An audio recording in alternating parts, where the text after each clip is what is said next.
Hari ini hari keempat saya bersama tim Rumah Junior dengan Pastor Paulus dan tim. Saya akan menuju ke Winangapasu mengendarai motor ke pedalaman untuk mensurvei lokasi sekolah dan gereja yang akan kita bangun.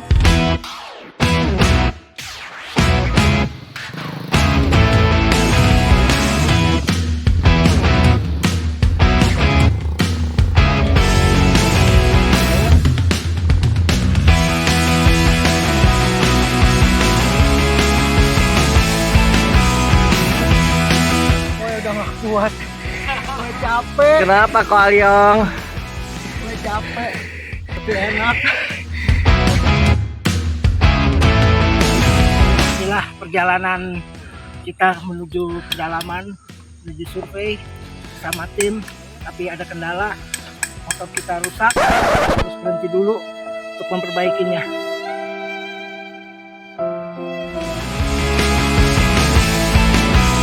Akhirnya setelah 3 jam dengan mengikuti petunjuk dan informasi yang salah, melewati banyak sungai, gunung, jalan kaki, sungai besar, dan akhirnya kami sampai di suku Wana, desa Winangapasu. Kita akan bertemu dengan tokoh masyarakat, anak-anak, dan di tempat inilah yang susah payah misionari datang untuk memberitakan kabar baik, kabar kebenaran di tempat ini.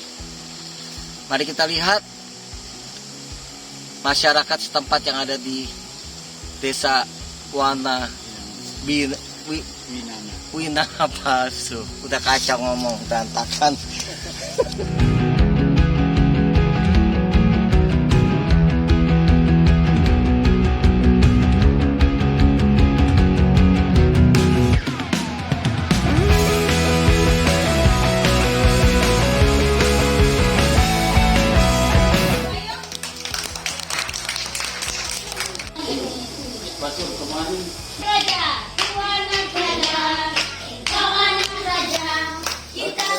Sampai mereka sudah tinggalkan dukun karena mereka sudah pergi. Dan kedepannya saya akan membangun gereja dan sekolah bersama Pak Deni. Waktu nakongko itu tanda. Itu saya sila dua mai itu udah membangun sekolah pasin gereja di sekitar sini. Ya, di dalam nama Yesus, pembangunan gereja dan sekolah terlaksana dalam nama Yesus. Rampue mentoo dalam nama Yesus mu waktu menan yang naletakan menginginkan menu sa membali sekolah kita pas gereja.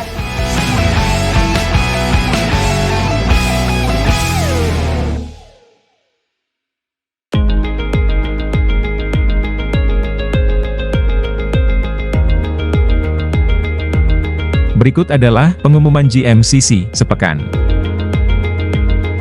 Rumah Doa GBI GMCC diadakan setiap hari Rabu pukul 19 bertempat di lantai 12A. Kelas KOM 300 hari Minggu tanggal 8 September 2024. Waktu pukul 14 sampai pukul 16.30 WIB. Kelas KOM 100 15 September 2024. Waktu pukul 10.30 sampai pukul 12.30 WIB di Gajah Mada Tower lantai 12A. Segera daftarkan diri Anda pada link berikut ini. GMCC kembali mengadakan baptisan air pada hari Sabtu tanggal 28 September 2024. Silakan mendaftar di konter ibadah atau hubungi sekretariat.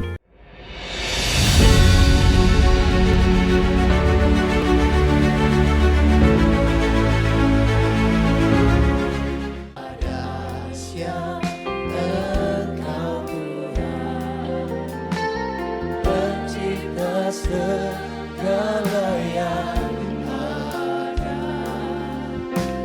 tulus dalam selamanya, hanya Engkau Tuhan. Tak terselami pikiranku, tak terukur pada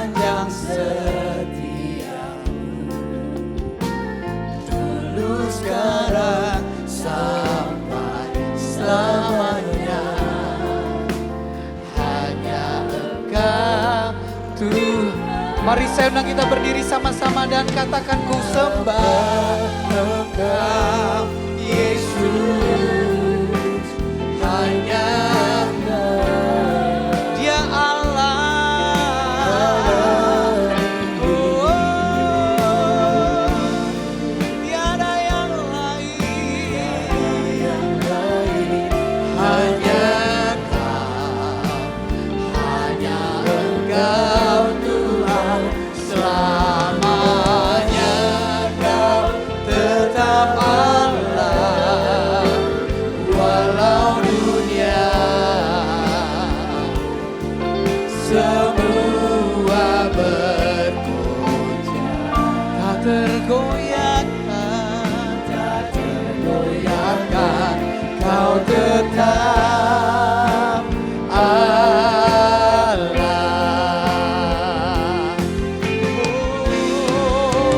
Ku sembah Engkau Yesus, hanya Engkau Allah di hidupku, tiada yang lain, hanya Engkau Tuhan, selamanya Kau tetap Allah, walau dunia semua bergoncang, tak tergoyahkan, Kau tetap Allah.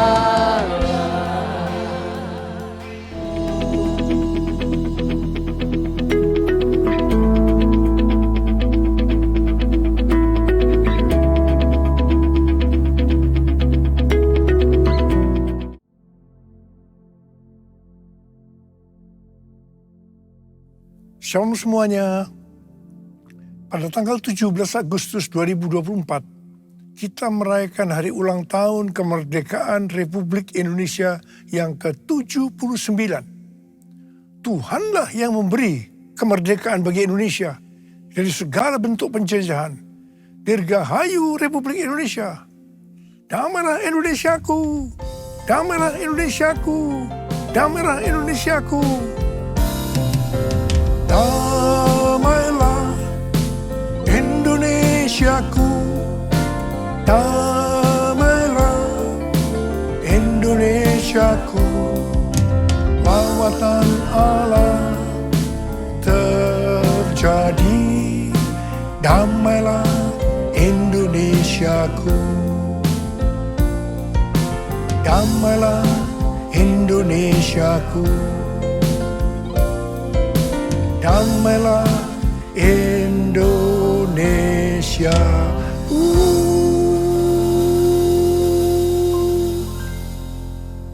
Pada bulan Agustus yang merupakan bulan bersejarah bagi bangsa Indonesia, Tuhan juga mengingatkan kepada kita yang percaya bahwa kita sudah dimerdekakan dari penjajahan hukum dosa dan hukum maut. 2 Korintus 3 ayat 17 berkata, sebab Tuhan adalah roh, dan di mana ada roh Tuhan, di situ ada kemerdekaan. Haleluya! Supaya roh Allah ada di dalam kita, maka kita harus percaya kepada Tuhan Yesus dan menerima Dia sebagai Tuhan dan Juru Selamat kita. Tuhan sedang berbicara kepada kita tentang tahun 2033, bahwa pada tahun 2033, setiap orang, everyone, mendapat kesempatan untuk berjumpa secara autentik dengan Tuhan Yesus melalui kuasa dan hadirat Roh Kudus. Rick Warren mendapatkan bahwa goal untuk menyelesaikan amanat agung adalah tahun 2033. Sesuai dengan Matius 24 ayat 14 dikatakan bahwa kalau amanat agung sudah selesai, Tuhan Yesus datang kembali. Saya akan mengingatkan kita bahwa tugas utama kita sebagai orang percaya adalah menyelesaikan amanat agung. artinya menjadikan semua bangsa murid Tuhan Yesus. Jesus for everyone. Jesus for everyone. Jesus for everyone.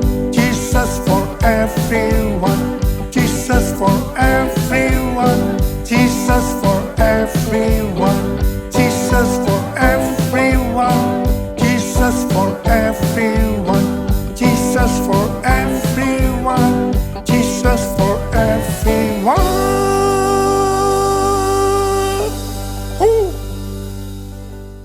Tanggal 21 sampai dengan tanggal 25 Juni 2023 ada konferensi Empowered 21 di Amsterdam dengan tema Everyone. Menjelang akhir konferensi, saya berkumpul dengan Billy Wilson, Russell Evans, dan Billy.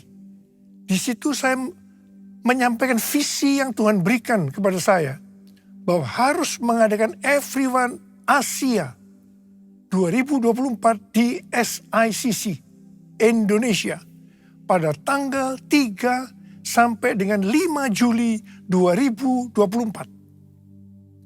Kita bersepakat bahwa ini akan merupakan trigger untuk penemuan jiwa yang terbesar dan yang terakhir, terutama untuk next gen sebelum Tuhan Yesus datang kembali.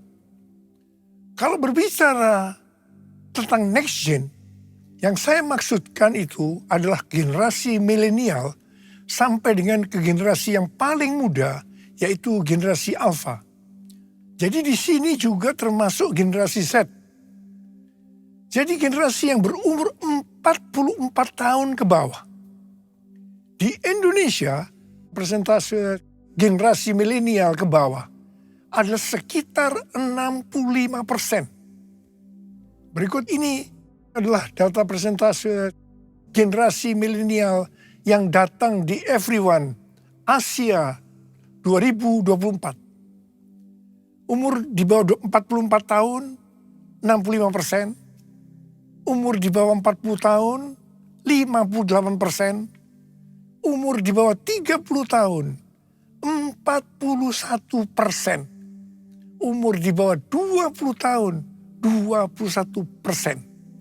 Kalau kita melihat data ini, yang berada di bawah 44 tahun bisa sama persis dengan persentase yang di Indonesia. Ini bukan satu kebetulan. Ini merupakan konfirmasi bahwa konferensi Everyone Asia 2024 ini benar-benar rencana Tuhan sebagai trigger untuk penemuan global, terutama untuk next gen. Yang berumur di bawah 50 tahun, 76%. Jadi yang berumur 50 tahun ke atas, hanya 24%. Konferensi Everyone Asia 2024 bukan hanya untuk Asia saja, tetapi untuk global. Negara-negara yang ikut on-site dan online ada 132 negara yang berasal dari 6 benua, kecuali benua Antartika. Wow. Tanggal 15 Maret 2024, Tuhan berbicara kepada saya bahwa penemuan jiwa yang terbesar dan yang terakhir sudah dimulai. Saya sangat bersuka cita karena memang sudah lama menunggu ini. Saya berkata kepada Tuhan bahwa saya perlu ada konfirmasi. Puji Tuhan, ternyata tanggal 16 Maret 2024, Tuhan memberikan konfirmasi melalui James W. Goll. Dia mengatakan dengan berani bahwa penemuan jiwa yang terbesar dan kegerakan dari Next Gen dimulai sekarang ini. Haleluya! Konfirmasi yang kedua saya terima melalui tema dari General Assembly Church of God ke-79 yang diadakan tanggal 8 sampai dengan 12 Juli 2024 di Indianapolis. Temanya adalah Harvest Now. Harvest Now. Jesus for everyone. Jesus for everyone. Jesus for everyone. Jesus Jesus for everyone. Jesus for everyone. Jesus for everyone. Jesus for everyone. Jesus for everyone. Jesus for everyone. Jesus for everyone.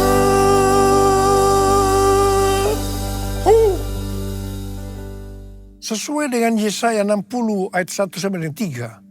Maka Tuhan berbicara kepada kita untuk bangkit jadi teranglah. Bangkitlah, menjadi teranglah. Sebab terangmu datang dan kemuliaan Tuhan terbit atasmu. Sebab sesungguhnya kegelapan menutupi bumi dan kekelaman menutupi bangsa-bangsa. Tetapi terang Tuhan terbit atasmu dan kemuliaannya menjadi nyata atasmu. Kalau kita bangkit dan menjadi terang, maka bangsa-bangsa dan raja-raja akan berduyun-duyun datang kepada terang yang terbit atas kita. Dengan kata lain, kalau kita bangkit jadi teranglah, maka akan terjadi penuaian jiwa besar-besaran secara global. Pentakosta ketiga sedang turun, sehingga penuaian jiwa yang terbesar dan yang terakhir sudah dimulai. Harvest now, harvest now, Jesus for everyone. Bangkit jadi teranglah, itu berarti kita harus menjadi terang. Tidak kadang-kadang terang, kadang-kadang gelap, tapi harus terang terus. Imamat 6 ayat 12 dan 13 berkata bahwa api di atas mezbah tidak boleh padam. Kita ini adalah mezbah. Api dalam mezbah atau tubuh ini harus tetap menyala. Jangan sampai padam. Ada 3 macam api. Yang pertama api Roh Kudus. Yang kedua api kasih. Yang ketiga api doa, pujian dan penyembahan. Mengenai api Roh Kudus, kita harus dalam kondisi penuh Roh Kudus. Untuk menyelesaikan amanat agung, tidak bisa dengan kekuatan sendiri. Harus dengan kuasa Roh Kudus. Pada waktu murid-murid Tuhan Yesus akan dipakai untuk menyelesaikan amanat agung, pertama-tama Tuhan memenuhi mereka dengan Roh Kudus. Pada saat mereka dipenuhi dengan Roh Kudus atau dibaptis Roh Kudus, tanda awalnya adalah berbahasa roh. Baru setelah itu mereka dipakai Tuhan dengan tanda-tanda dan mujizat. Dan yang lebih penting lagi, cara hidup mereka berubah. Mereka bertekun dalam pengajaran rasul-rasul. Atau sekarang bisa disebutkan, mereka suka membaca Alkitab. Mereka suka berdoa. Mereka suka hidup dalam unity.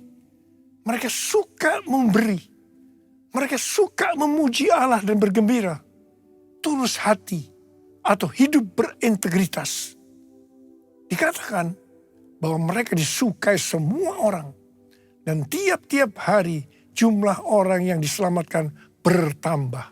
Haleluya. Mengenai api kasih, kalau melihat Wahyu pasal 2, di situ Tuhan berkata tentang jemaat di Efesus sebagai berikut. Mereka rajin, tekun, tidak mengenal lelah. Mereka sabar menderita karena nama Yesus. Mereka tidak dapat sabar melihat yang jahat, yang mengatakan dirinya sebagai rasul, tetapi ternyata rasul palsu. Mereka membenci perbuatan-perbuatan pengikut Nikolaus yang juga dibenci Tuhan. Wow, jemaat Efesus, jemaat yang hebat. Tetapi Tuhan Yesus melanjutkan bahwa Tuhan Yesus mencela mereka karena mereka meninggalkan kasih mula-mula. Sebab itu, ingatlah betapa dalamnya engkau telah jatuh.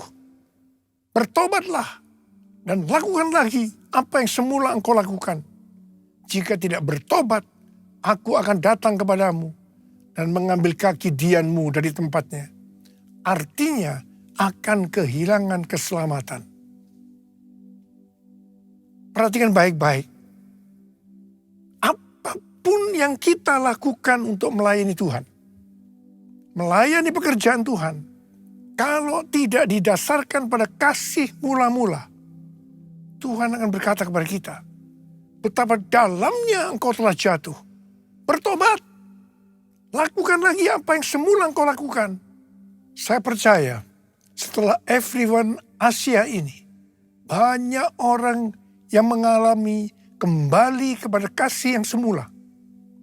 Saya yakin banyak yang akan kembali sadar baca Alkitab, berdoa, memuji dan menyembah Tuhan. Roh yang menyala untuk melayani Tuhan, menyelesaikan amanat agung. Bangkit, jadi teranglah, harvest now. Kuasanya dicurahkan, berkatnya dilimpahkan, penuaian besar sungguh terjadi. Segala bangsa akan datang menyembah Yesus Tuhan, kemuliaan Tuhan telah turun.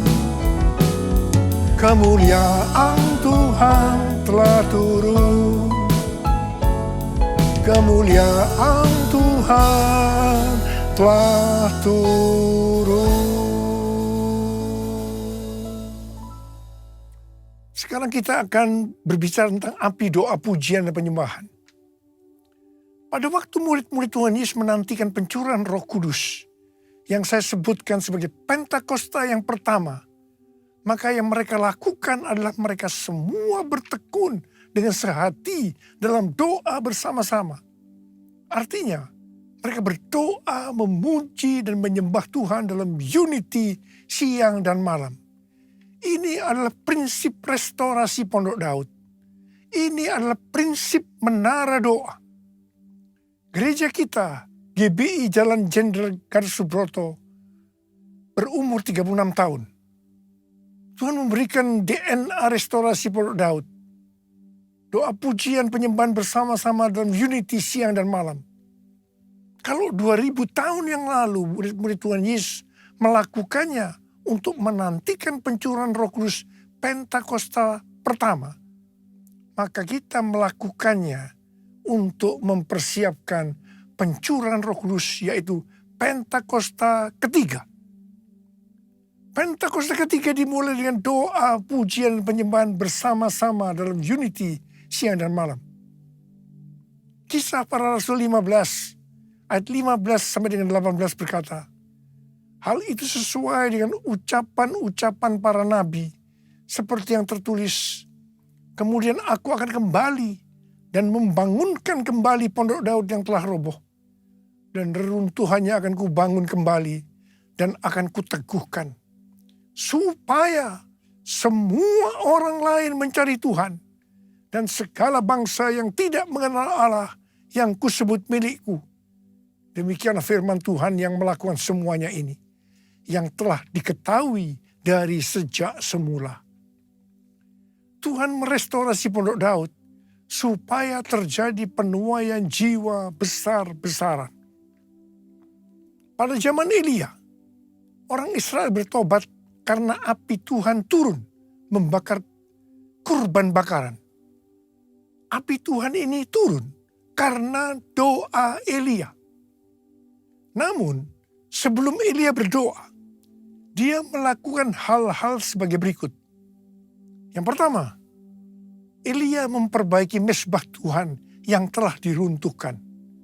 Untuk itu, Elia mengambil 12 batu yang berbicara 12 suku Israel.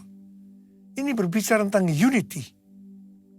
Hari-hari ini, kalau mau melihat penuaian besar terjadi, gereja harus unity.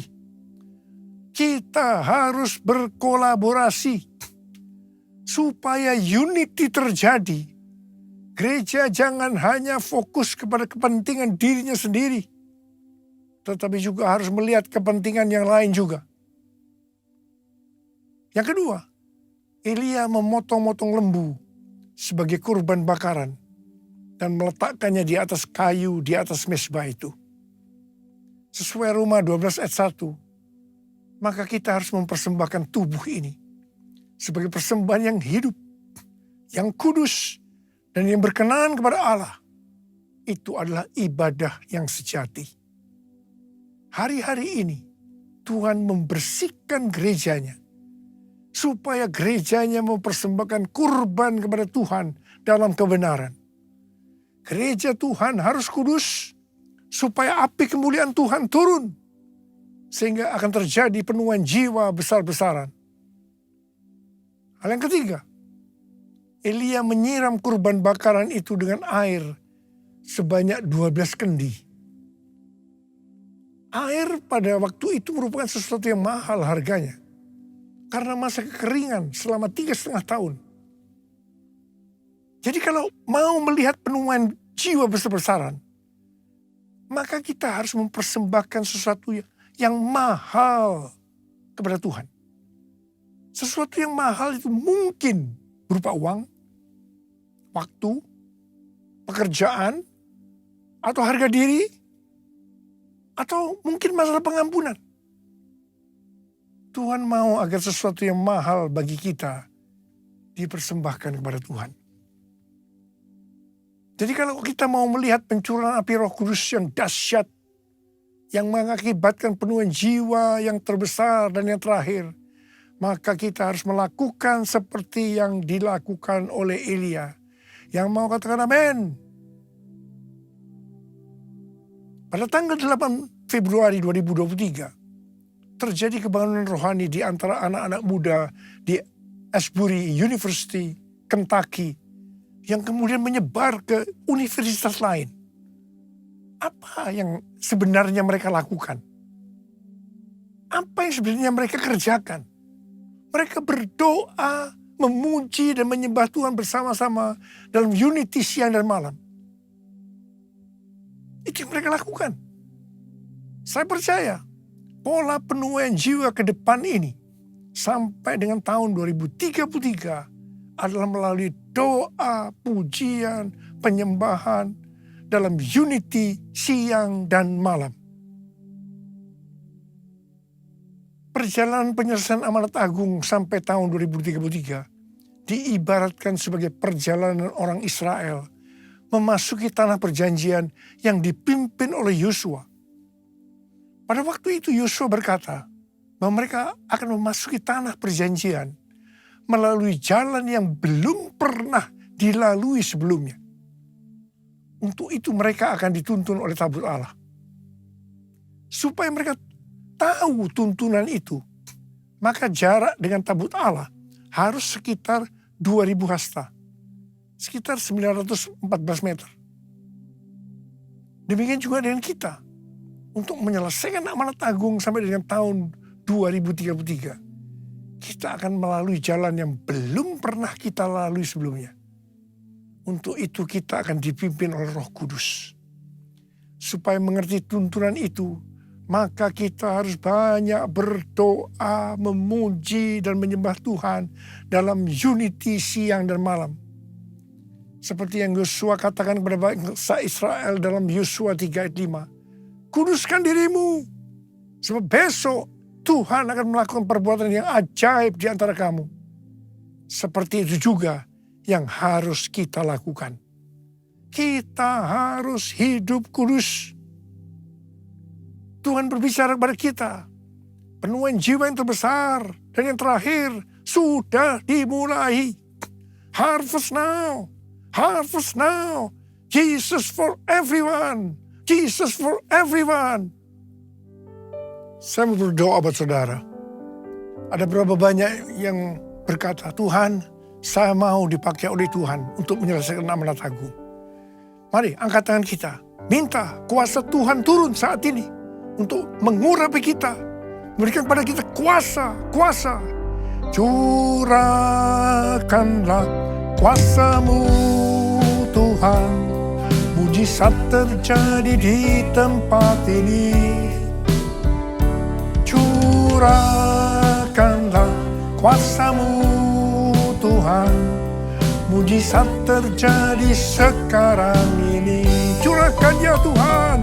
Curahkanlah kuasa-Mu Tuhan.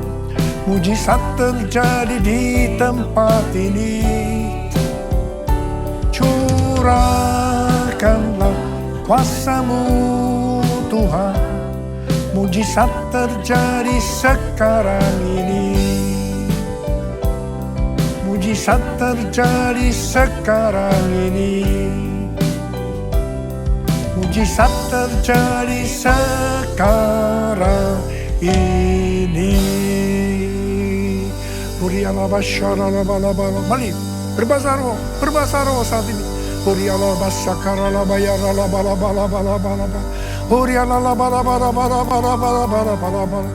curahkan pengurapan-Mu, curahkan Tuhan pengurapan kuasa itu ya Tuhan, Kau berikan kepada kami. Kuasa, terima pengurapan Tuhan, terima. Terima.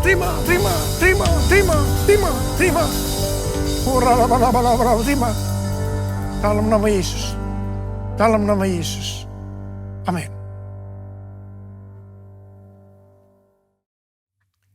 Kita akan masuk dalam perjamuan kudus. Kita akan mengingat ayat ini. Setiap kali kamu makan roti ini dan minum cawan ini, kamu memberitakan kematian Tuhan sampai Ia datang. Perjamuan kudus adalah perjamuan Tuhan Yesus sendiri. Setiap kali kita masuk ke dalam perjamuan kudus, Tuhan Yesus selalu berkata, biarlah ini menjadi peringatan akan daku. Karena itu mari, arahkan hati kita kepada kebaikan Tuhan. Kita akan mengingat kebaikan Tuhan. Turun kepala. Tuhan, siapakah kami ini sebelum kami mengenal Engkau? Kami semua orang berdosa. Upah dosa adalah maut, mati. Tapi Engkau yang tidak berdosa telah dijadikan dosa oleh karena kami. Engkau harus turun dari surga mulia, mati ganti kami dengan penderitaan yang luar biasa. Sungguh kalau kami pikirkan betapa baik yang Kau ya Aba. Kau jadikan kami sebagai anak-anak-Mu. Kau tuntun, Kau bela, Kau lindungi, Kau berkati. Engkau hajar kami juga kalau kami salah ya Tuhan. Sebab Engkau adalah Bapa kami. Engkau adalah Bapa. Terima kasih ya Aba. Terima kasih. Ya Bapa. Tuhan Yesus akan memberkati kita melalui perjamuan kudus.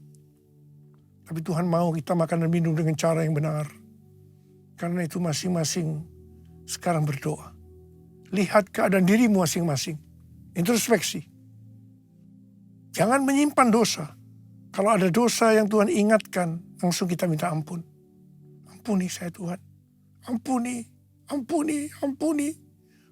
kami Tuhan. Ampuni anak-anak-Mu. Bapa terima kasih.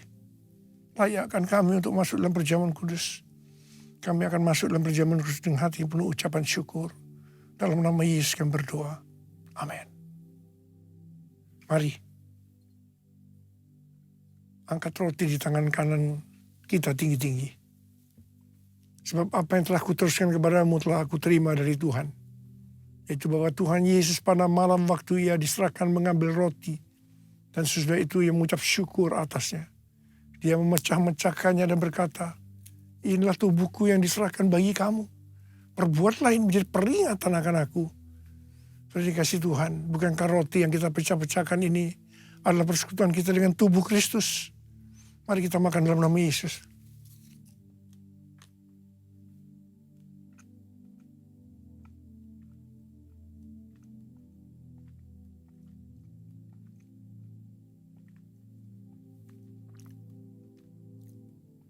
Angkat cawan di tangan kanan kita tinggi-tinggi. Demikian juga Ia mengambil cawan sudah makan lalu berkata, cawan ini adalah perjanjian baru yang dibenteraikan oleh darahku. Perbuatlah ini setiap kali kamu meminumnya menjadi peringatan akan aku. Sudah dikasih Tuhan. Bukan cawan pengucapan syukur. Yang atasnya kita ucapkan syukur. Adalah persekutuan kita dengan darah Yesus. Mari kita minum dalam nama Yesus.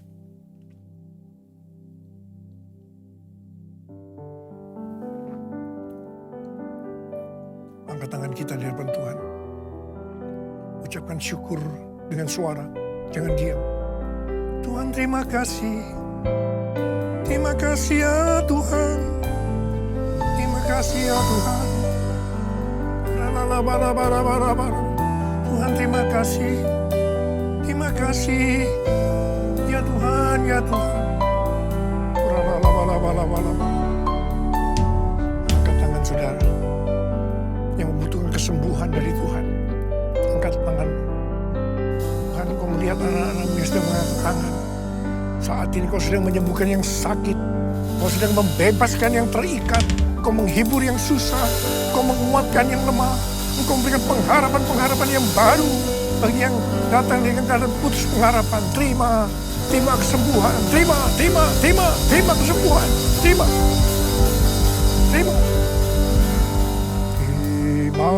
kasih Yesusku. Terima kasih Yesusku. Puji syukur hanya bagi Tuhanku. Terima kasih Yesusku. Terima kasih Yesusku. Puji syukur hanya bagi Tuhanku. Terima kasih Yesusku. Terima kasih Yesusku. Puji syukur hanya bagi Tuhanku. Terima kasih Yesusku. Terima kasih Yesusku. Puji syukur hanya bagi Tuhanku. Puji syukur hanya bagi Tuhanku. Puji syukur hanya bagi Tuhanku.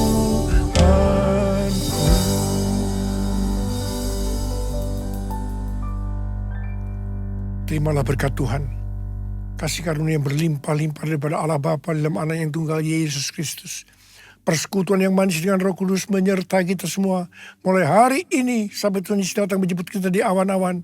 Dan bahkan sampai selama-lamanya. Yang percaya bersama-sama katakan, Amin.